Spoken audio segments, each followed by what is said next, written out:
Hey everybody, it is November/December 2022 and we are down to the last topic of the calendar 2022 year in Lincoln-Douglas debate, and that is a really interesting one. Resolve: the People's Republic of China ought to prioritize environmental protection over economic growth. We're back here on Hail State Debate with what we usually do, which is breaking down the topic, offering advice. As always, we want the video to be useful to all of you guys, so we will of course put all of the links to the sources we cite and all the timestamps to the different sections in the notes below. If it is useful, as we always say, maybe like, maybe subscribe, maybe tell a friend. The social media links for our team will also be in the notes below. Speaking of which, we're having a great year. We've won, I think, sweeps at like 3 straight tournaments. That's pretty great. Thanks in no small part at all to Mia Robertson, who is president of the team and probably maybe the best debater in the world, arguably. So happy to be here. Don't want to overstate that, but at any rate, I don't think I am. So at any rate, some initial thoughts on the topic just right out of the gate. I think, frankly, it's a really solid topic all around. For me, I think the LD Topic Committee folks are really on a roll lately. Since last spring, they've just, I think, done a really great job of crafting topics that are both like substantively interesting, but also have a good balance of like practical impact and still allowing for like different philosophical and theoretical approaches. And I think that this one is just right in line with that. It is sort of a classic moral question of development versus the environment, but with the twist that it's applied to a country in China that historically was less economically developed, but then came roaring back starting in the late 1970s by introducing market-based economics and becoming a sort of quasi-hybrid communist capitalist country. Now, so now what you have is this ostensibly socialist country that nonetheless has this incredibly robust market-based economy with all of this explosive growth happening and this industrialization and infrastructure and technology coming online at a breakneck pace. And it's undeniable that this process, as we'll talk about later in the video, has lifted hundreds of millions of people out of poverty. But the question is, how far is far enough, right? Because despite all this growth, Chinese per capita income is still considerably lower than other global powers. Poverty is higher. In many parts of China, it's still, frankly, more like a developing country than it is like a superpower. So, does China just keep pressing forward with this massive growth despite the undeniably serious environmental damage that it's doing? Some would argue that maybe they're entitled to do that, right? It's no different than what the United States and countries like Great Britain and other European powers did more than a century ago. And as a practical matter, can they even keep growing if they don't address problems of pollution and climate change, or will they choke off the engine of growth by having an environment that's just unlivable and unworkable? But on the other hand, if China does prioritize the environment, do we just expect them to tolerate being restricted in ways that other major powers weren't, just because they got there later? Are we going to say to an economic superpower that still has 1/3 of the per capita income of the United States, no, you've grown enough, you have high enough income, you've alleviated enough poverty, it's time for you to stop? Or maybe a third option, do they try to dodge all of those questions by somehow doing both and avoiding the prioritized question altogether? So I just think there are a lot of really good sort of philosophical, practical, scientific, economic questions, a lot of variables you can play with, and I think that's what makes it a really good topic. So. And it presents all of those really interesting topics without being so esoteric. I think this is a really straightforward topic that you're not going to have to spend a lot of time explaining to your judge. We're all pretty familiar with what economic growth is and what environmental protection is. So I personally love that we can ask these really interesting moral, philosophical, ethical, utilitarian questions without such an esoteric topic as we might generally see in high school debate. Yeah, I agree with that. I think, for example, this month the other topic in PF is about great power competition. It also focuses on China, and that is an incredibly slippery topic, hard to put your hands around and really understand. This one is kind of the opposite of that. So once again, I think the LD committee has a solid advantage over the PF folks.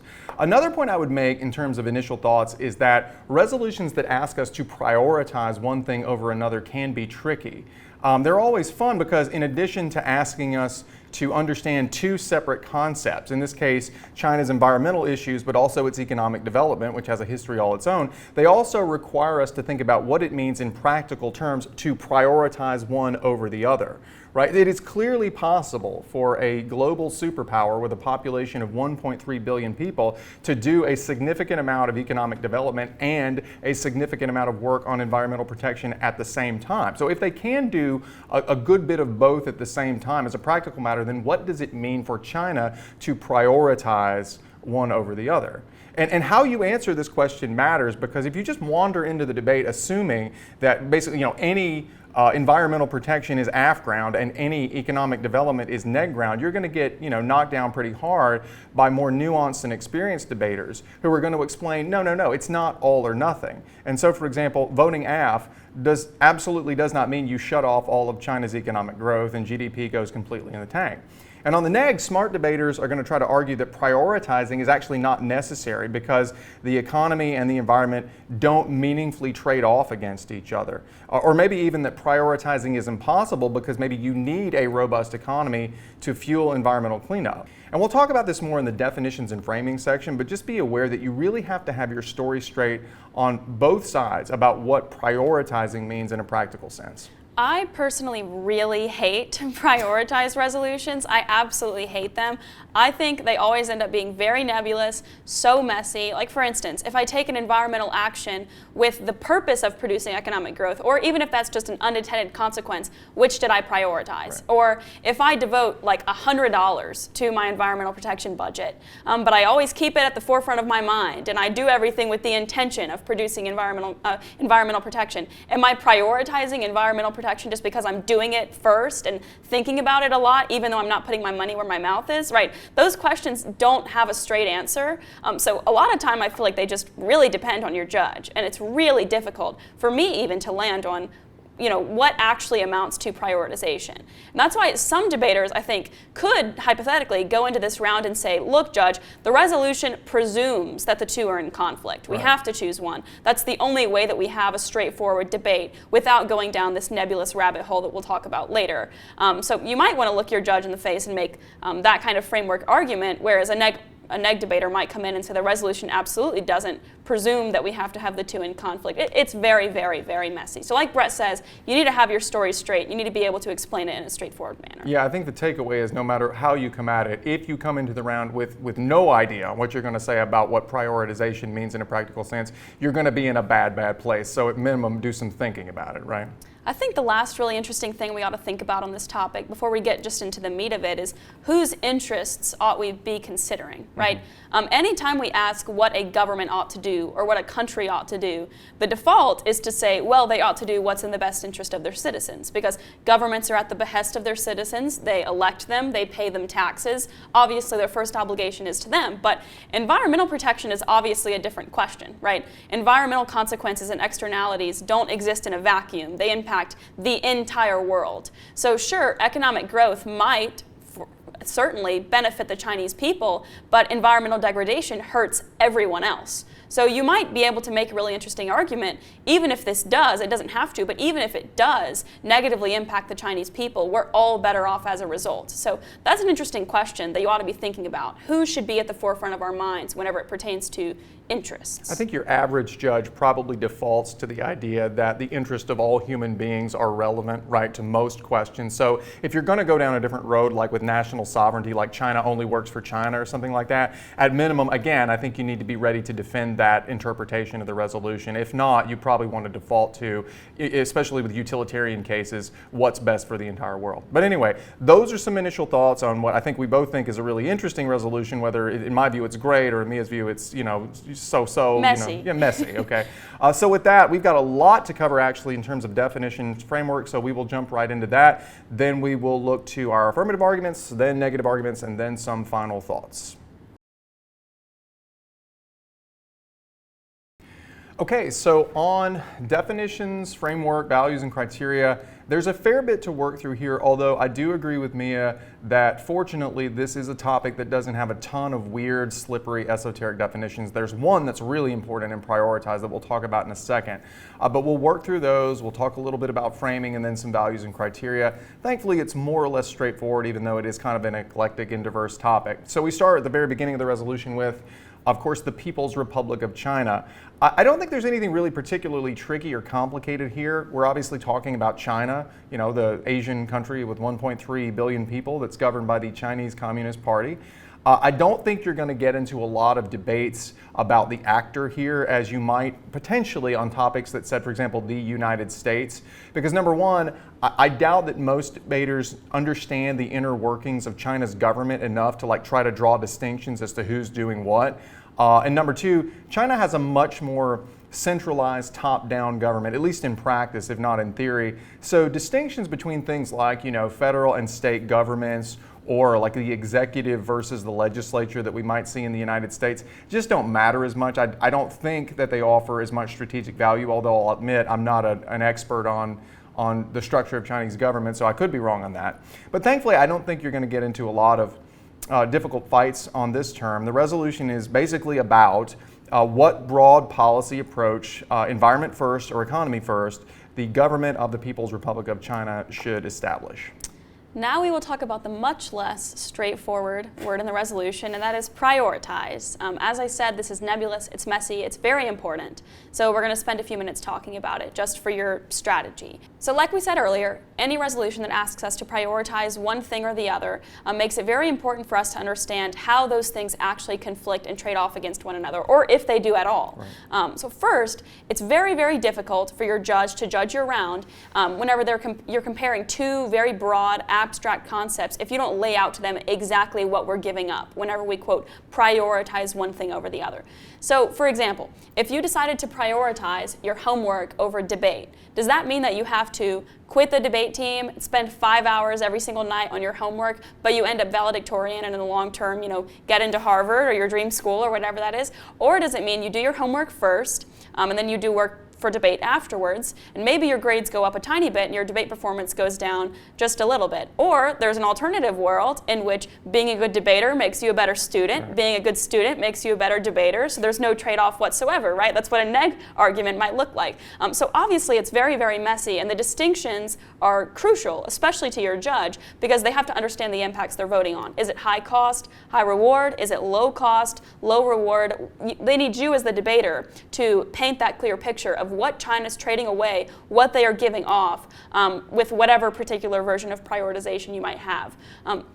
Secondarily, if you don't have a concrete picture of what the trade-offs are going to be, the judge just might decide there's no need to prioritize one thing over the other whatsoever. So another example was if the resolution was we should prioritize breathing over sleeping, one very simple response would be there's literally no reason to establish that priority because there's no conflict here. Right. We do them all the time. All throughout the night, you're both breathing and sleeping, as the negative would argue. So there's no trade-off, and as a result, there's no reason to affirm. So on this topic, I think the negative has at least two options, as Mia was implying, to argue that China actually does not need to prioritize environmental protection over economic growth without ever even getting really to the substance of them very much, more about the definition. First, as she just said, you can argue that there's no need to prioritize the environment over the economy because you can do both simultaneously. And we're going to spend a lot of time talking about that later. Second, and somewhat more aggressively, you might argue on the negative that economic growth is actually maybe somewhat of a prerequisite to cleaning up the environment because you need robust economic growth and high income to do a lot of the things that need to be done, for example, to mitigate climate change and things like that. And as we'll talk about later, I think most strong neg debaters are going to try to use at least one of these tactics to try to force the AF to defend not just why the environment is good and beneficial, but why prioritizing specifically is both possible and necessary, and really hold them to exactly what prioritizing looks like. So then the question becomes, if we can expect that the neg is probably going to try to do this, if you are the affirmative, is there a simple, relatively clean way around this? And I think that there is, and it just requires you to be ready to tell a clear, simple story about what prioritizing looks like. So let's start off with that, right? So if you look at this definition of the word prioritize from the Collins Dictionary, which is pretty similar to most definitions that you'll find, you'll see that you have two basic options here, right? One option is for prioritize to mean more important than, and the other option is for prioritize to mean what you do first. Now, as Mia implied, I think in the very beginning of the video, more important than is a really vague concept. But on the other hand, do something first is actually pretty clear cut.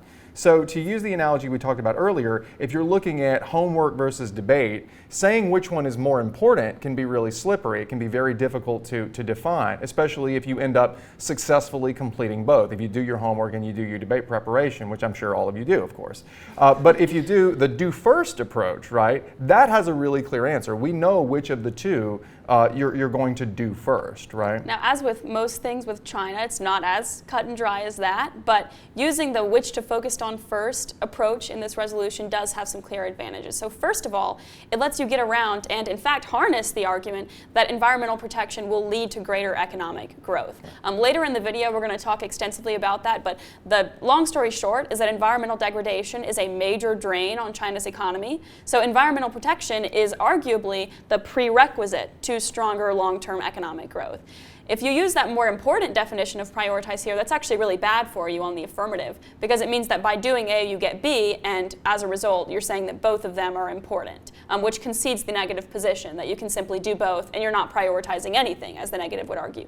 But if you use that do first definition of prioritize, you're turning this from a major weakness into a major strength. You're saying, yes, we want to have both a clean environment, we want to have economic growth, and the only way that we get either of them is by beginning with environmental protection first chronologically.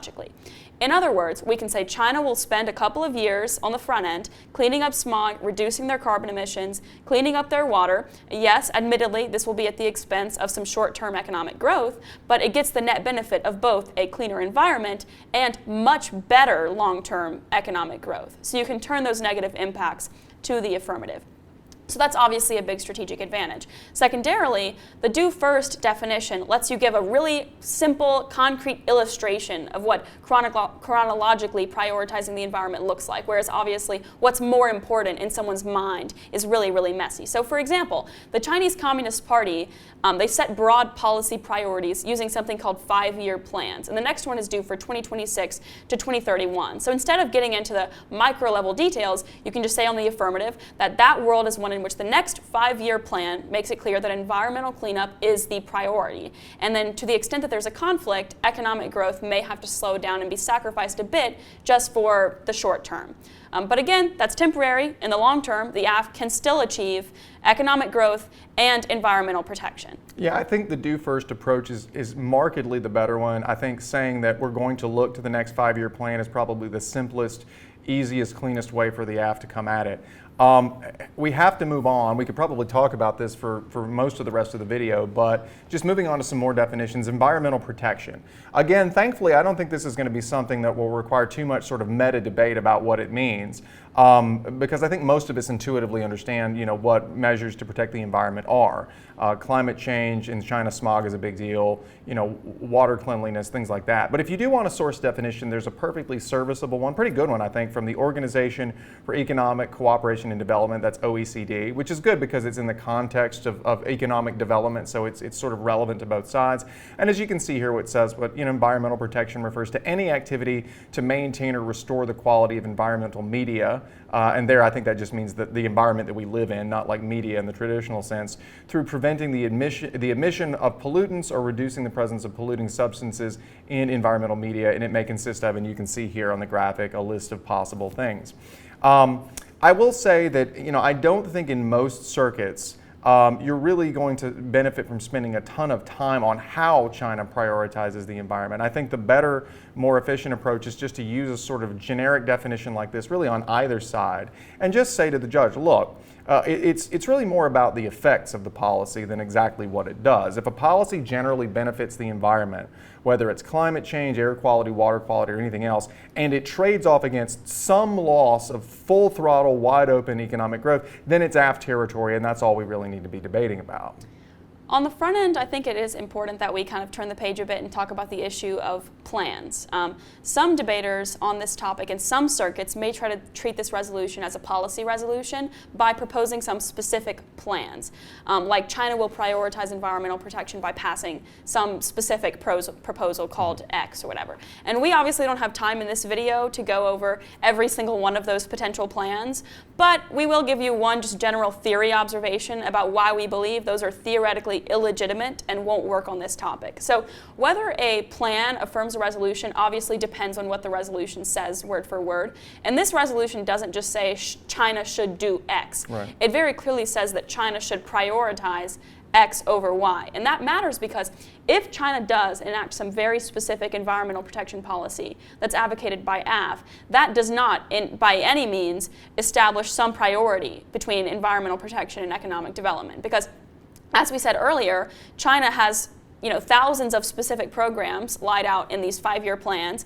to grow their economy. So your one narrow specific plan does absolutely nothing to prioritize one over the other or to establish any general priority. So really all the NEC has to do is get up in cross-examination and say, can China also implement economic growth policies while they do your plan?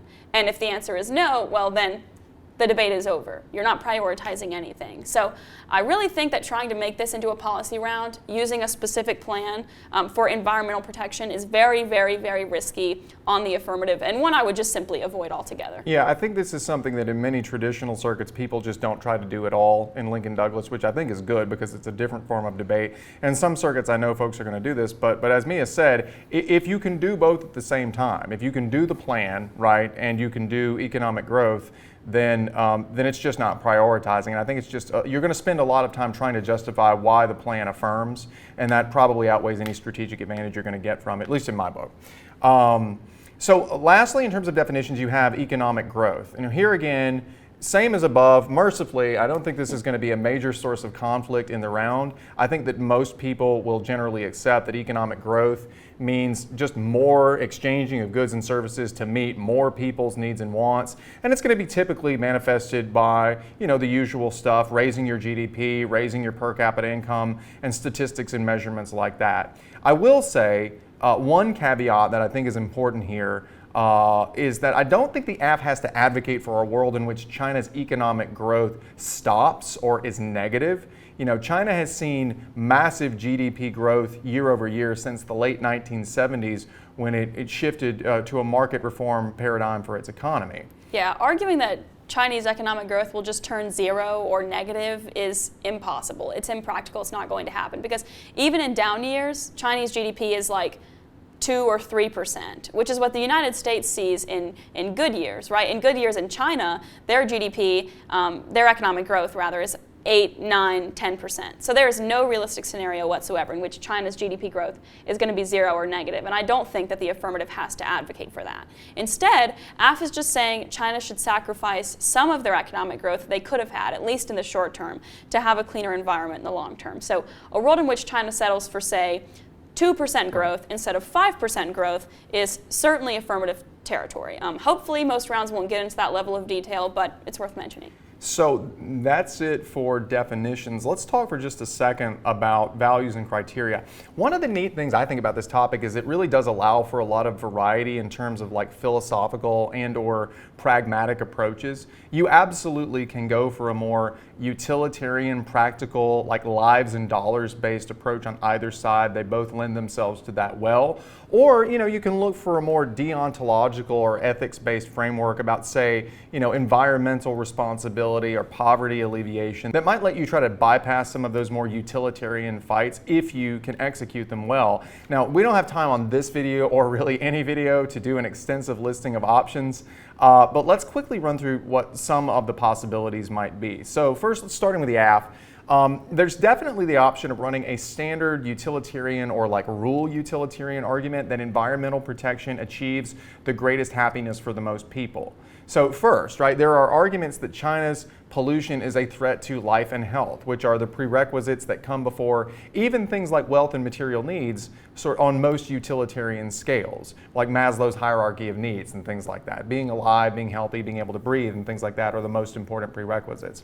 And second, beyond that, there are arguments that China prioritizing environmental protections has external positive benefits for the rest of the world and not just China that economic development just doesn't have. Mia talked about this a little bit earlier about the external benefits of addressing climate, and we will talk about that later. But basically, if China, as the world's biggest carbon emitter, successfully addresses its impact on climate change, well, that's something that improves quality of life for essentially everyone in the world, not just people in China. Particularly, it improves them for people in developing countries because there's a ton of evidence that they are the ones who are most likely to be hit the hardest by climate change.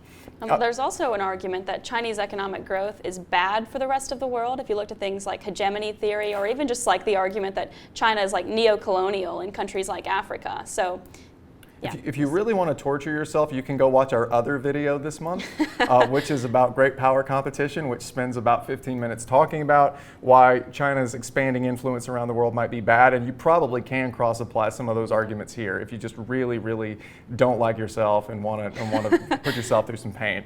But if you want an approach that's less of your sort of basic consequentialist case, there are plenty of sort of more philosophical and ethical ideas about how environmental protection deserves like a special priority above your regular day-to-day consequentialist utilitarian considerations about the economy. So first, there's on the affirmative, there's this idea of deep ecology, or what they call biospheric egalitarianism. And I'll confess I'm not super familiar with this, but it was interesting when I was reading about it.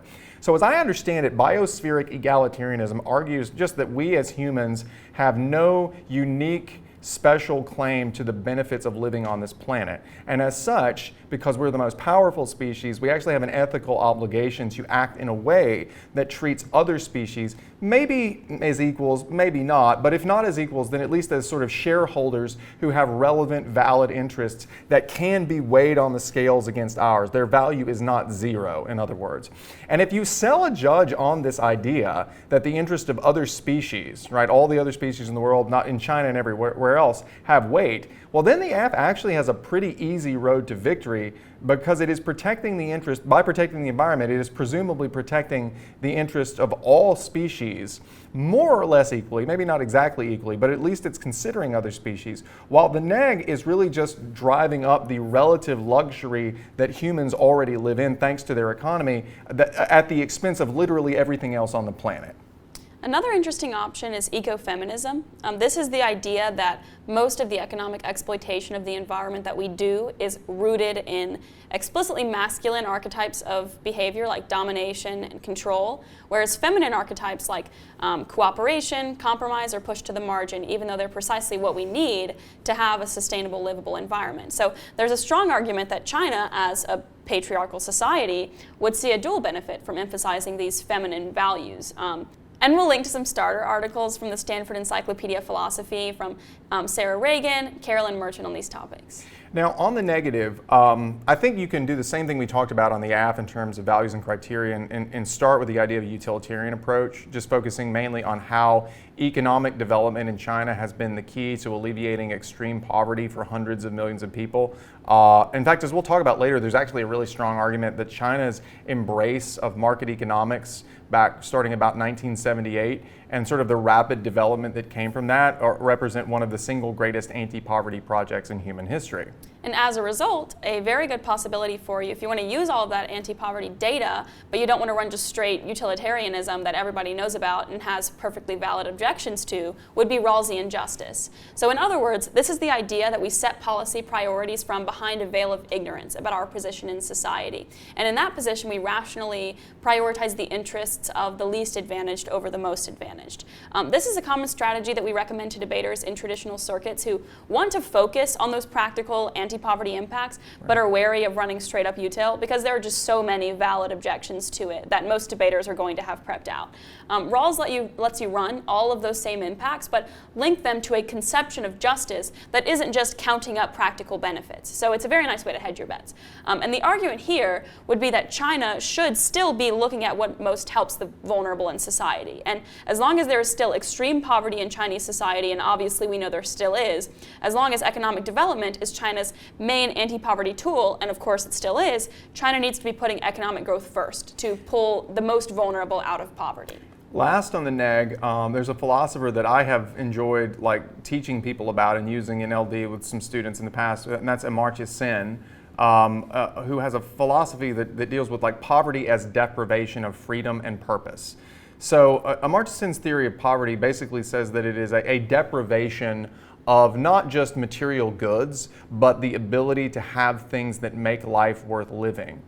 This is in some ways superficially similar to Rawls and others, but Sen goes farther to argue that poverty isn't just about denying basic needs like food and shelter. It is really a total denial of a person's capacity to have a meaningful life. It prevents people from meeting their capacity as human beings and condemns them to these limited, unfulfilling, miserable lives. And then Sen goes farther than that to argue that economic and social development is thus a moral imperative to alleviate what he calls the unfreedom of poverty. Now, to be fair, he is not in his writings just talking about like raw economic development, but certainly economic development is a big part of the equation because economic development is usually a prerequisite to a country being rich enough to, right, afford things like anti-poverty programs, social programs, education, things like that. So Sen would probably argue, right, that China has an obligation, right, to pursue a certain amount of economic development because not doing so condemns really hundreds of millions of its people in a nation of 1.3 billion folks to lives that are really just drudgery and meaningless and thus, you know, are arguably pretty cruel. So that's what I got on framing. You got anything else? That's all I've got. Fantastic. All right, we will move on next to look at some affirmative arguments.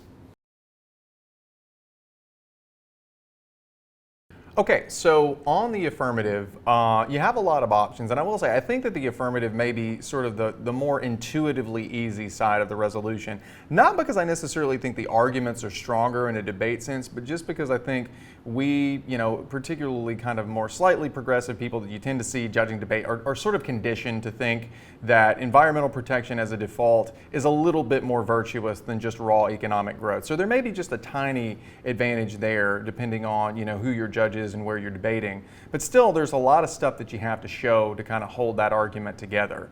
So just starting off, I think one argument that you kind of have to have almost in every case, at least every case that's utilitarian in any way, is the idea that environmental degradation is hurting China. This is kind of the inherency argument, if you want to use a policy term. In other words, there's something inherently wrong with the status quo. There's a problem that has to be fixed. So, you know, there's a lot of stuff you can cite on this. There's certainly too much evidence for us to even begin to sort of scratch the surface. But the World Bank publishes climate data that found that China is very vulnerable to climate change, and that climate change already deeply impacts their agriculture and their economy. So this is from the World Bank Climate Change Knowledge Portal, is updated in 2022, and you can see that it says that China's annual losses economically due to natural hazards average $76 billion, and that around 1/3 of China's agricultural land is affected by natural hazards like storms, droughts, floods, land subsidence, and other things like that. Now, there are many, many other examples and other calculations you can find about economic costs to China, and I would certainly encourage you to get out there and do it. We're not going to spend all day researching stuff that's going to be right at the top of Google for you, so please don't just rely on this, but this is just one example of how the numbers get really big, really fast in terms of the economic cost of climate change. But if you want to go beyond that, and I really think you should, you know, if you're doing a sort of lives and dollars case, which is, you know, what I kind of call, you know, utilitarian cases, you need to also look at lives. So estimates on exact pollution-related deaths in China vary a lot, but they are all pretty substantial. So this is from Reuters in 2020, and it's on smog-related deaths in China. It cites some other internal sources that you can look at. We're obviously going to link to it, but it says that air pollution has caused an estimated 49,000 deaths and $23 billion in economic losses in the cities of Beijing and Shanghai alone since January 1st, 2020. So again, we're talking about 50,000 deaths and nearly $25 billion in economic losses in 2 cities in 1 year, right? Now you can extrapolate that out across China, and there are people who try to do that. So for example, one illustration comes from a piece by Peng Yin in 2020 that says we can blame 1.24 million deaths annually on air pollution in China. And this does sort of estimations of how much concentration of pollutants in the air and how they correlate with deaths. And, you know, I don't really have time, frankly, probably the ability to go through all of their methodology in the video, but I would encourage you to take a look. It's from The Lancet, by the way, which is an extremely credible medical journal. It's up there as probably one of the 2 or 3 most credible in the world. So it's not some fringe study. And it says we estimated that 1.24 million deaths in China were attributable to air pollution in 2017. And then it breaks down, as you can see here, the numbers from like ambient matter, household pollution, things along those lines. So it's a really useful piece. So obviously climate change is hurting China a lot in devastating ways, and it's also hurting everyone else. Like we talked about earlier, environmental degradation does not exist in a vacuum. We don't live in little tiny bubbles in which we can contain our carbon emissions, so obviously it's impacting everyone else. And that leads us to the second argument, and that is that China is exporting harms via its contribution to climate change. So basically the idea here is that China has a unique obligation to the rest of the world to prioritize environmental protection because of the uniquely massive role they play in environmental degradation. So this dovetails really nicely with a utilitarian or Rawlsian framework because it lets you emphasize the negative impacts of China's failure to emphasize the environment on essentially everybody else, on you and me, Judge, everybody. As we said earlier, particularly on those in the developing world who are most vulnerable to climate change. So like every other figure, there are a ton of different numbers on this. We provide from the BBC in May of 2021.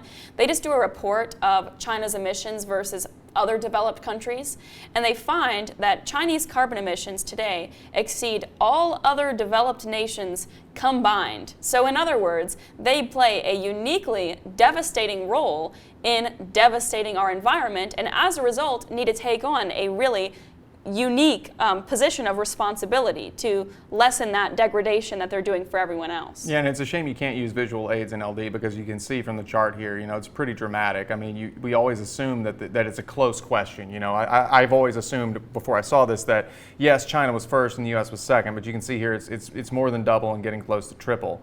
So, it's a massive, massive impact that you need to convey to the judge. The other thing I think you need to note is, and this is partly offense and partly defense, but it's important, I think, for the AF to be aware of it, is that the problem is, you need to assert as the affirmative that the environmental problem is getting worse, not better. So one potential response on climate change from the negative, and we will make this argument later on, is that China has already started putting the brakes on many major sources of pollution. And it is true, as we'll again show you later, that China has implemented a lot of high-profile policies aimed at environmental harms and climate change in particular. But it's important for the AF to emphasize that no, this is actually an ongoing problem. China's solutions are totally inadequate, and the problem is arguably getting worse. So a lot of places to look for this. For example, a sort of more populist approach would come from David Brown of the BBC in 2021. And this just talks about China's ongoing danger to the climate. It talks about how China strengthened its climate commitments in 2020, but Climate Action Tracker, an international group of scientists and policy experts, call those responses highly insufficient. One interesting anecdote from this piece, as you can see here, is that far from shutting down coal-fired power stations, China is currently building new ones at more than 60 locations across the country, with many sites having more than one plant. So when we look at this, what we can see is your opponent's going to get up and give some sort of vague illustration of, oh, China's starting to address this. It's nice that you can stand up and say, not only do I have sources that say that's wrong, let me just tell you the facts. They're building 60 coal plants. Right, that's something that's a lot more impactful than just by itself saying that some expert thinks that you're wrong. Also, looking to another source, Lilly, Pike, and Vox in 2021 has a good piece about how China's 5-year plan on climate change won't cut it. Again, remember, we suggested that the affirmative's position was that China makes big policies in 5-year plans. That's kind of what they were famous for. They've been doing that since the early days of the Chinese Communist Party. And what she does is she takes a look at it and she says that essentially China's 5-year plan is inadequate. One thing she says is that the new plan's 2025 emissions goals reflect an ongoing contradiction between China's short-term and long-term climate goals.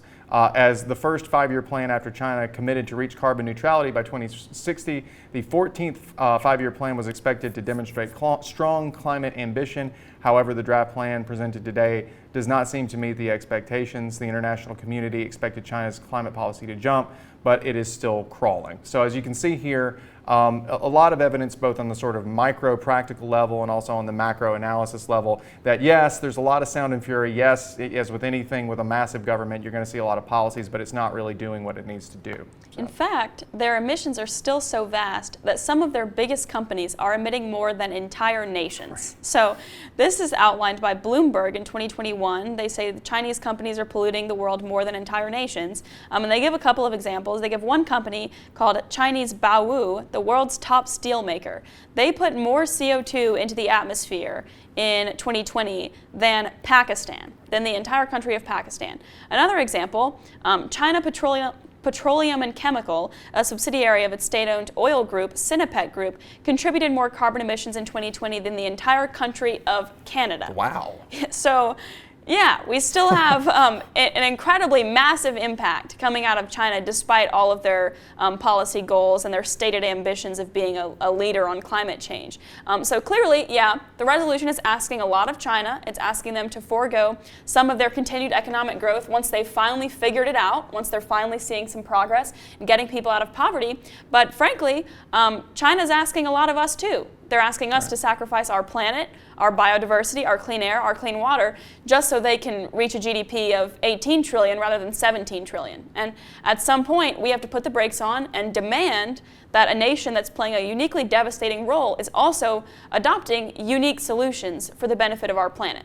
And so again, this is a contention where you can make the argument that we ought to consider more than just the Chinese people. I'd probably just say something like, Judge, look them in the eyes and just say economic growth does not exist in a vacuum. As nations, we coexist in this world, we are sharing this planet, and our actions are increasingly interconnected. So if Chinese economic growth is quite literally harming everyone else, and there are more sustainable paths to economic development that wouldn't do that, we have no reason to not vote for the affirmative. So a related argument on this is that while there are negative externalities from China's current approach, in other words, the rest of the world is harmed when China doesn't address this, you can flip the coin to the other side and say that there will be positive externalities and benefits when it does. One, of course, is just that they lower their carbon emissions and that helps fight climate change. But another is that there's a strong argument that China prioritizing environmental protection will spur other countries to do it, right? So for example, one common argument on climate change is that advocacies you see in debate about climate change don't cross any clear, what we call in policy debate, a brink. In other words, they don't do enough to meaningfully fix the problem because, like, other countries don't get on board. And while it is true that this specific resolution only addresses China, there is actually a strong argument in the literature that as China gets more serious on low carbon technology, the U.S. will have to follow suit and compete to maintain its position as a global leader. Before we get into the sources, I would just note that this would do a lot to undercut a common argument you see among climate skeptics in the United States that why should we even bother? Right? I mean, people, argue, I don't have a source on this, but people in the United States frequently argue we shouldn't even bother with climate change because as long as China continues to emit carbon the way it does, there's no point in the United States competing. So that's one common sense argument. But if you want to get into the evidence, there's this from Nikos Safos. This is testimony to the U.S.-China Economic and Security Review Committee in March 2022. And I'm not going to read this to you. It's a lengthy piece, and I would suggest you take a look at it. But basically what it says is that China is basically making massive investments in things like electric vehicles, solar power, charging infrastructure, things along those lines, both in terms of the cars that its people use, but also in terms of global industries and manufacturing. And so in that particular area of solar power, of electric cars, things like that, he's arguing that the United States can't afford to sort of sit back and wait and for this to just be a nice thing to do for the environment. It has to start competing now or it's going to lose this market to China. It's not going to be able to compete in the long run. And there's actually a lot of literature out there about, and we actually use this in the other video, we use this on the Great Power Competition video in PF, about how clean energy, low carbon technologies are going to spur the United States to have to compete in sort of a virtuous cycle for who can master the clean energy economy. This isn't just us speculating about it, by the way. There are key U.S. officials saying that this is exactly what we're going to do, that we have to compete with China. And so the more China pushes forward on this, right, the more the United States and the European Union will have to do it. So this comes from John Ruich on NPR in 2021. It's just about the U.S. recognizing the need to compete with China.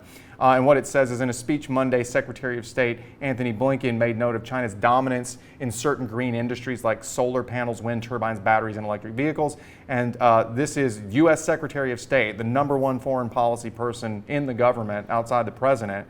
He just says, quote, "If we don't catch up, America will miss the chance to shape the world's climate future in a way that reflects our interests and values, and we'll lose out on countless jobs for the American people." So what we're seeing here, right, is the United States government straight up telling you the more China successfully competes to lower its carbon emissions and address the environment, the more we will compete with them too in a virtuous cycle that benefits the entire world. Now we'll turn to the idea that prioritizing the environment achieves economic growth too. So obviously this is an argument that you have to be careful with, because if you make the argument that you'll get long-term economic growth, Ned can just come back and say, all right, you think both are important, you're prioritizing both. But obviously if you can define a very clear line between these priorities, illustrate that we're doing one first because it's the clear prerequisite to the other, then you can win this argument. So there are significant economic benefits to prioritizing the environment. And the argument is not just if you put environmental protection first, you'll also get economic growth. There's an even stronger claim that if you don't put the environment first, you will lose economic growth in the long run. Now, one reason for that is that the green sector is just becoming increasingly profitable, and fossil fuels are becoming increasingly unprofitable. There's tons of evidence that they're incredibly expensive. They're drains on economies, whereas the green sector is not the same. So here's an article from, I'm going to butcher it, I'm so sorry. I do the same thing. From Hao Li Kang in 2022 from the China Daily. They give a ton of numbers here. Feel free to use any of them. They cite the Ministry of Ecology and Environment, which finds that China's booming environmental protection industry is playing an increasingly important role in boosting their economic growth. And they go on to say the industry, which accounted for 1.8% of China's GDP in 2021, notched up total earnings of 2.18 trillion won. Is that how you pronounce it? I think so. Over the same period. They go on to say, furthermore, quote, as a strategic emerging industry, the environmental protection industry has been a new source of national economic growth, and the sector's earnings grew by 11.8% from 2020 to 2021, which is 3.7 percentage points higher than China's overall GDP growth rate. So, in other words, the green sector is incredibly profitable, it contributes a lot to China's economy, and by prioritizing that in the long run, they will have a profitable form of energy production, which is not what they will see with fossil fuel production if they continue with it. Furthermore, according to the World Bank in 2022, they do a very recent and extensive analysis in 2022, just predicting what could happen if China sacrificed a bit of economic growth for the environment. So they talk about how raising the carbon tax to $75 per ton would both reduce emissions by 15 to 20%, and in the long run, raise government revenues by 2.7% of GDP. And they give you a nice little cool graphic here. So again, remember that you have to be clear about what that trade-off or conflict is, but if you can make clear to your judge that we're doing just things by terms of precedence or in order, environmental protection at the forefront, the thing that we do first, will lead to long-term better economic growth. So those are kind of the big macro level impacts about the environment. We did say earlier, though, that you might want to take a look at some sort of more esoteric arguments, a little bit more nuanced. One of the things we talked about was sort of egalitarianism, biospheric egalitarianism, looking at more than just human beings. So there's some interesting evidence out there about the idea that China is in a bad position when it comes to sacrificing endangered species, and that environmental protection really has to be a priority. So this is from Martina Egine, and again, we're just butchering names left and right here, right? But it talks about how China has over 34,000 known species of animals and plants, making it the third most biodiverse country on the planet, but that decades of economic development, which lead to a significant rise in air and water pollution, are creating increasingly frequent threats to those species. It talks about the most endangered species in China. And then, you can link that to the idea that biodiversity is essential to life. In other words, if you want to link it back to some sort of human benefit, you can argue that biodiversity is just essential to maintaining life on this planet. We don't always know exactly how biodiversity will be important. For example, when we destroy the rainforest, we don't know what future miracle drugs we're getting rid of when we do that, but we do know that generally speaking it's important. So this is from Damian Carrington, called What is Biodiversity in The Guardian, and it just explains how when we throw away the existence of all these myriad species, we're throwing away like parts of the food chain, parts of the sort of web of life, potentially resources that we might use in the future, but also, as we said earlier, these species have intrinsic moral value. They have a right to exist on the planet. And again, I really do think that if you invest the time at the beginning of the speech to have a criterion that looks more than just human interests, you're going to have a real sort of, I guess, maybe downhill battle or a real advantage in terms of defending that kind of position. So that's what I got on the AF. Anything else? That's all I got. Fantastic. Okay, we're making great time, so we will come back in just a second and look at the negative arguments. Okay, so on the negative, like we said earlier, I think the affirmative may have a little bit of an advantage on the sort of emotional, intuitive level because it's advocating for environmental protection, but I actually think the negative may have some strategic advantages in terms of like structure and like debate theory type arguments. So I want to start off with looking at one of those, or sort of one of those, and then we'll move on to looking at some more substantive impacts. So the first argument I have in my notes is there's no need to prioritize because China can do both simultaneously. And I think this is probably the most essential default argument for most, if not all, negs, which is just that we will reject the resolution because prioritization is not necessary or desirable because we can do both environmental protection and economic growth simultaneously, so prioritizing is meaningless. Not only do they not trade off against one another, they arguably mutually reinforce one another, and there's actually some pretty decent scholarly evidence to make this argument with. So this is from Yang, Gao, and Li in 2022, and the piece is called Economic Growth and Environmental Protection, Achieving a Win-Win Situation, Empirical Evidence from China. And so what it says is that achieving a win-win situation regarding economic growth and environmental protection has become a common goal for sustainable development in all countries around the world. This study analyzed the relationship between the economy and the environment, examining what they call the decoupling performance of economic growth and environmental impacts in 30 Chinese provinces. Environmental pressure at both the national and provincial levels significantly decreased during the study period. The relationship between the economy and the environment has been further improved, and economic growth and environmental protection have achieved a win-win situation. So what does this mean, right? Well, briefly, what this study does is it cross-references indicators of economic development in 30 Chinese provinces from 2004 to 2019 with evidence about environmental problems and degradations. And it asks, do they correlate with each other? In other words, does more development lead to worse environmental problems, or are they what the authors call decoupled? In other words, development going up does not correlate with more environmental issues and degradations. And what the authors find, fortunately for the negative, right, is the latter. Increasing economic development does not lead to increasing environmental problems. At the national level in particular, and they look at it on the national level and also on the provincial and local level, but at the national level in particular, the authors explain what happened this way. They say, before 2009, China's economic development was accompanied by great environmental pressure, and although the economy grew at a high rate, the resulting environmental problems were more serious. But then they say, during the 13th five-year plan period, which is from 2016 to 20, the economy and the environment remained strongly decoupled, i.e. economic growth was accompanied by a significant decrease in environmental pressure, indicating that China's economic growth and environmental protection achieved a win-win scenario. So the story is basically China has already proven that it can simultaneously emphasize economic growth and increase its environmental protection. It set policy goals for both in the 2000s and the 2010s, and while they got off to a rocky start, they are now, according to the best data we have, which we will argue is this study, right, both succeeding simultaneously. So there was just no need to pick one over the other, and there really still isn't today. And that's not just a theory we will argue as the neg, it is historical reality, because we'll argue that China is actually maintaining exceptionally high GDP growth while improving on environmental protection.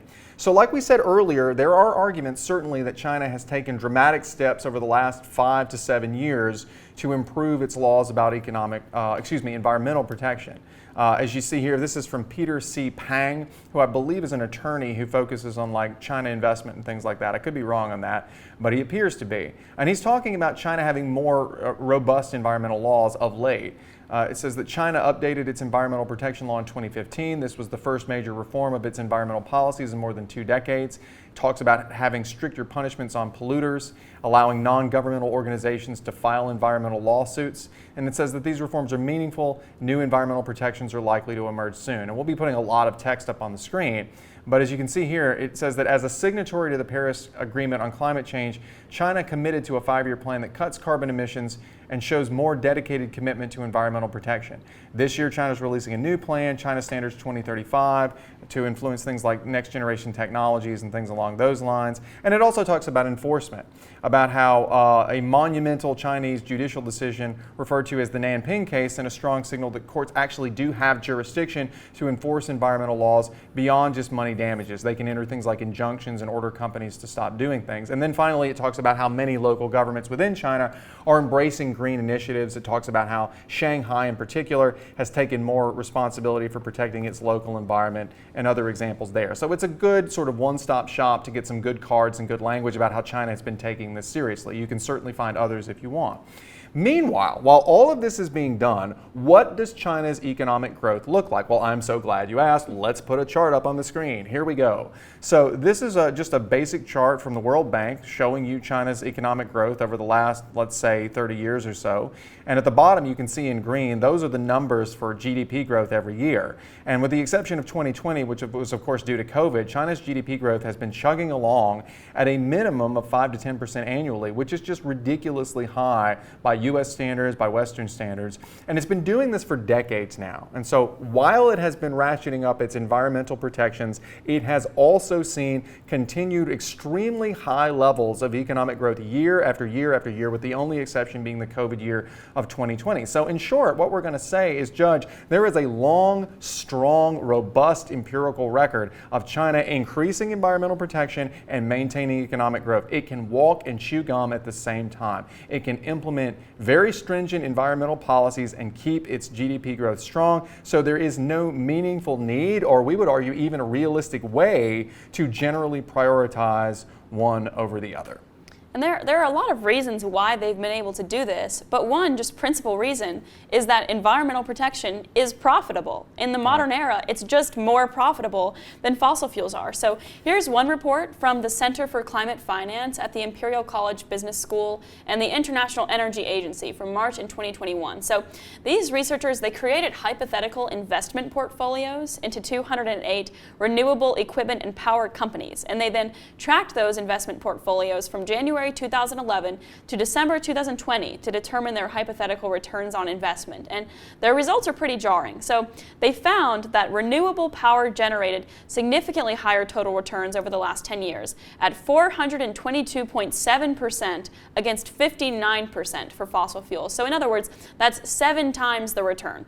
So what that means is that renewables are just a safer investment. You're far more likely to get a profitable return on your investment. The risk-return ratio is way more favorable if you're looking to just make a buck off of energy. And this study also specifically looked at China. So in China, they found that renewables massively outpaced fossil fuels, with fossil fuels generating a 41.1% return on investment and renewables generating a 234.5% return on investment. So as I've already said, quite simply, what this means is that if you want to invest in a source of energy that's going to give you a profitable return on your investment, in the modern era, that is renewables. It's not fossil fuels. Furthermore, renewables are just increasingly inexpensive. They're far cheaper than fossil fuels already in some contexts. So this comes from the International Renewable Energy Agency in 2021. They do an article called The Renewable Power Generation Costs in 2020. And they find that renewables are now significantly undercutting fossil fuels as the world's cheapest source of energy. Of the wind, solar, and other renewables that came on stream in 2020, nearly 2/3 of them, 62% of them, were cheaper than the newest fossil fuel. And this is exactly what we would expect, right? The cost of renewables have been exponentially falling in recent decades, and we'll put a chart up on the screen to show you that. This comes from the IRENA Renewable Cost Database, and they just show you several different kinds of energy production, showing that the costs of each of them has been falling exponentially over the past couple of years. So the story here is really simple. Why does there have to be a trade-off? Like, renewables are cheap, they are profitable. Isn't this precisely what a country that wanted to achieve economic development would be pursuing for its energy production? And by the way, this is why we were talking earlier on the AF about how the US and China were going to be competing with each other for dominance in the low carbon technology sector and in lowering emissions. They're not doing it out of the goodness of their heart. You know, it's not a contest to see who is the most virtuous. They're doing it because trillions of dollars in economic growth over various decades are at stake. Yeah, so basically they are prioritizing economic growth, and just what that happens to mean is that they're investing in renewables, not necessarily that they are prioritizing environmental protection over economic growth. Right, and so that's a good point, right? right? Whether this is an affirmative or a negative argument depends on whether you think pushing for low carbon policies and technology because you want to get rich constitutes prioritizing economic protection. And that's the sort of snake eating its tail kind of question that you have to answer. And it's why Mia said at the beginning of the video she gets frustrated with resolutions that talk about prioritizing. But AF is going to say, yes, this does prioritize because we're emphasizing the environment first chronologically, and Neg will say, no, it doesn't prioritize because in the end you know you're going to get both benefits. You intend to get both benefits, so you are not in any meaningful sense prioritizing one over the other. You're just doing both. And that's really the nub of the debate as much as any of the data and statistics, right? So alternatively, if we want to look at this from a completely different angle, sort of do a 180-degree turn, alternatively, one thing that the negative can argue is, no, actually there is a trade-off between the environment and the economy, and CO2 reduction guarantees continuing extreme poverty. In other words, there is a trade-off and the cost is too high. So in this case, basically what you'll do is turn around 180 degrees. I don't think this is compatible with the first argument. I think you have to run it in a different case unless you really want to say a strong in the alternative argument that you could get called out on. But this would basically say the cost of increasing environmental protection will condemn hundreds of millions of people to extreme poverty. And Mia's going to talk about exactly how much that is in just a second. But right now, fortunately for the neg, but maybe unfortunately for the world, there really is some good evidence that the trade-off is massively high between environmental protection and alleviating poverty. So this is from Roqui Lee. I'm probably pronouncing that wrong too. Please forgive us. If we have folks who'd do NSTA debate in any league in China or Taiwan or something, I'm so sorry. We're doing our best. But anyway, Lee and others in 2021 talk about the balance between poverty alleviation and air pollutant reduction in China. This is a great study for the purposes of the neg. And what it does is it looks at what carbon emissions would look like if we were going to try to lift Chinese people above certain various thresholds of poverty. So it says lifting people above the poverty line of $1.90 in US dollars a day in 2011 purchasing power parity would increase emissions only by 0.6%. Okay, well that's pretty good, but it's only $1.90 a day. So next it says if we try to raise it to $3.20 a day, we're going to increase emissions to 2.4 to 4.4%. That's a pretty significant increase when we're supposed to be decreasing emissions, right? And then lastly it says moving all impoverished residents to the $5.50 poverty line for what we call upper middle income countries. And again, we're talking about $5.50 a day, right? That's still a very, very low amount of money. Would increase emissions in China by 18.5 to 22.3%. Now let's just think about this, right? This is really important, right? The takeaway here is that all things being equal, getting millions of impoverished Chinese people above the $5.50 a day would require an increase, not a decrease of any kind, but an increase of between 18 and 22% of carbon emissions. And the basic message here would be really simple. It's clear that is too high a price to pay. How cruel of us to say to millions of people who just so happen to be born in China as opposed to the United States or Western Europe, sorry, you have to suffer in extreme poverty your whole life just because your country happened to hit its economic stride a couple of decades later than we did. And in that time we discovered that carbon emissions are bad and you're just out of luck. Sorry, right? How cruel of an argument would that be to make? Relatedly, you can also run the contention that as a result, economic growth is the key to alleviating poverty in China. And we've seen this throughout their economic history, that their economic growth has been what many would call the single biggest anti-poverty program of the last half century. So this comes from the World Bank in 2022 on China's economic development alleviating poverty. And they find that over the past 40 years, the number of people in China with incomes below $1.90 per day, the international poverty line, as defined by the World Bank, has fallen by close to 800 million people. So an extraordinary number. So in other words, we know what Chinese economic growth is and what it looks like, and historically what it's looked like is it's brought hundreds of millions of people out of extreme poverty. Yeah, I would say, overwhelmingly this reduction in poverty, it has been driven by higher incomes and economic development, not by redistribution. So, in the United States, we might think about alleviating poverty as taking money from the already very wealthy, from the Jeff Bezoses and the Mark Zuckerbergs of the world, taxing them and then redistributing them, because we unquestionably have enough money here already to solve the problem of deep poverty. We just refuse to do it. But in China, at least historically, it's certainly back in the 1970s and 80s, and still to some extent today, the key to alleviating poverty was not redistribution, it was creating more wealth for everybody. So this is from the World Bank in 2022, and it just talks about 4 decades of poverty reduction in China. And basically what it talks about is how if you track the reduction of poverty in China from the late 70s, the 80s, the 90s, what you see is a very close, maybe not one-to-one, but a very close correlation between rising economic levels, rising GDP, rising incomes, and the alleviation of poverty. And it talks about how the expansion of non-agricultural sectors, rapidly rising productivity and earnings per worker were the things that really played a role here. It wasn't going out and sort of taxing the wealthy. That probably will play a much greater role in China going forward.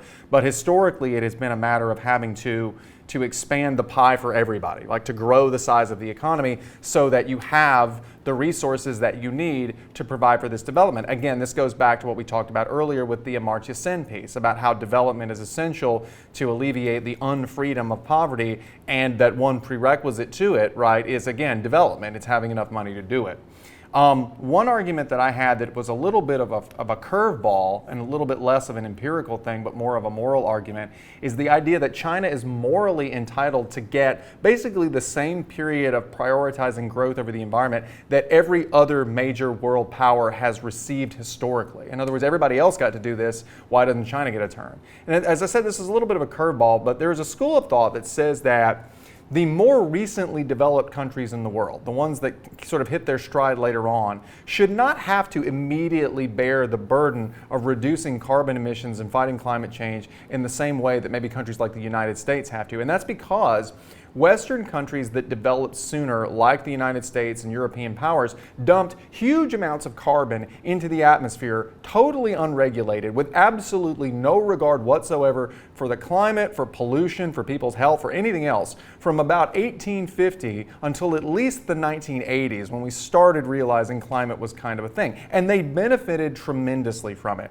They got obscenely wealthy. We got obscenely wealthy by global standards. And now, in the late 20th and early 21st centuries, when countries like China and India and others are trying to replicate the same industrial and technological advancement, they get told, well, no, you have to do this, with all this growth while keeping your emissions low. You have to do what we did with no regulations, essentially with one hand tied behind your back. And the response that these later developing countries have is often, wait a minute, right? You didn't keep your emissions low. You didn't worry about environmental standards while you were getting rich off factories and highways and developments and things like that. Why should we have to do it with one hand tied behind our back? And as you can see here from this chart that we have on the screen, these earlier developing countries are responsible for the large majority of historical carbon emissions. And when you factor in population, right, especially with India and China, right, having vastly larger groups of people to provide for, it arguably becomes even more unfair that a relatively less populous country like the United States, right, and certainly like European countries,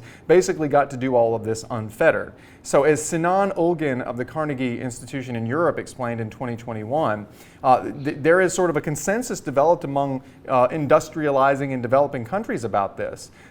They note that countries in the global north, which is just a term for more developed countries, are responsible for the vast majority of past emissions. At the same time, the emissions of most developing countries, particularly China, remain on an upward trajectory. This second group, including China, will not reach peak emissions for at least another decade. As a result, developing countries share the responsibility for reducing future emissions. These juxtaposed trends create issues of what he calls generational justice. And by generational justice, what we mean is that arguably China, along with India and other later developing economies, really ought to get sort of a reprieve. They ought to be allowed to grow without the same duties as other countries, even if they do release a lot of carbon. And the responsibility for making draconian cuts in carbon emissions really should fall to the countries that got to do it completely unregulated and get rich in the 19th and 20th century. It's only just, it's only fair, and arguably it's the only way to keep later developing countries from having to suffer unfairly to clean up the mess that was made by the US and Europe. And on the AF, the response might here be, yes, this is unfair for China, it's unfortunate for China, but we live in a different context, we live in a different world, one of extreme urgency, one in which our scientists tell us that we have basically until 2050 to reach net zero carbon emissions until we see irreversible damage to our climate and the most catastrophic effects of climate change. So sure, on the AF, we can concede this is unfair, it's unjust, but it's unfortunately our only option. And we don't have the ability to afford you, China, the leniency that everybody else had, unfortunately, because you're developing in an especially vulnerable climate in especially devastating ways. Yeah, and related to that, what you would cite on the AF would be to say, well, and we've also got all of this evidence that it's still in your own interest. Like your economy is going to be better off if you address these things.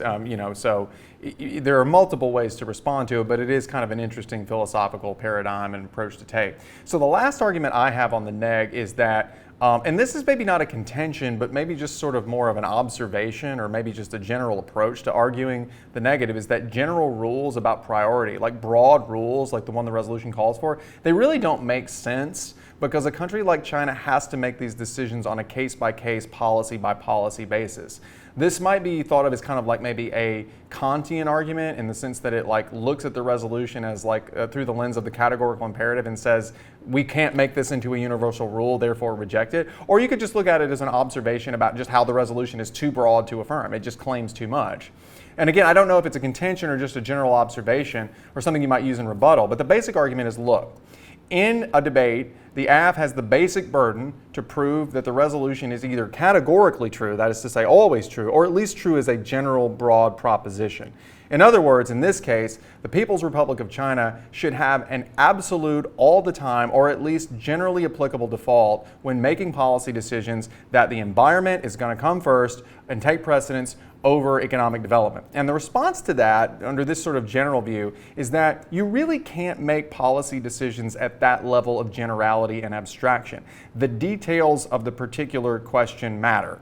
You know, I remember back in the early 2000s, people went out and protested the Iraq War and they chanted, "No blood for oil." And the response to that some people gave was, well, hold on just a second. How much blood are we talking about and how much oil? Right? Now that's a little bit cynical here, right? But what the idea is that on pretty much any policy question, the details and the amount of trade-off matter. Right? So for example, if a particular proposal would have a very small impact on net pollution in one area of the country, but yield massive benefits to alleviating poverty in the region, then China should do it. If you can build, for example, some kind of transportation hub in a particular area that has a small impact, but makes it possible for hundreds of millions of people to move around and the economy grows, well, then you should do it. So the default position of the resolution, this broad default of environment over the economy, should not factor into the case-by-case analysis. And importantly, even if it's true, like for the majority of decisions, like most decisions end up being you look at the specific facts and the environment is the right thing to do, even if that were true, it still wouldn't change the fact that the resolution is too broad. It presents a default position that is not helpful, it's not necessary, and that instead the negative would argue if you believe this should be a case-by-case determination in terms of just cost and benefits in each individual case and you don't need a default, then you can reject the resolution for that reason. Again, don't know if it's a contention, but it may just sort of be a general way that you can come at arguing the negative. So that's all I got. That's all I have too. Fantastic. So with that, we are done with the substance and we will come back for just a second with a few final thoughts. We'll close with some final thoughts, just a couple of things that we think about this topic before we say goodbye and wish you very good luck in November and December. So, a couple of things. First, prioritize as a term still sucks to me very much. By the end of this video, I'm more confused about it than I was at the beginning. So, if I was you, I would devote a substantial amount of energy into this term and into this question. Come up with a one-liner that makes your position very, very clear to your judge and stake out a position on that. Are we talking about what we do first? Are we talking about what's more important in the minds of people? Are we talking about how much money we devote to something? All of those matter, and you need to answer that question clearly.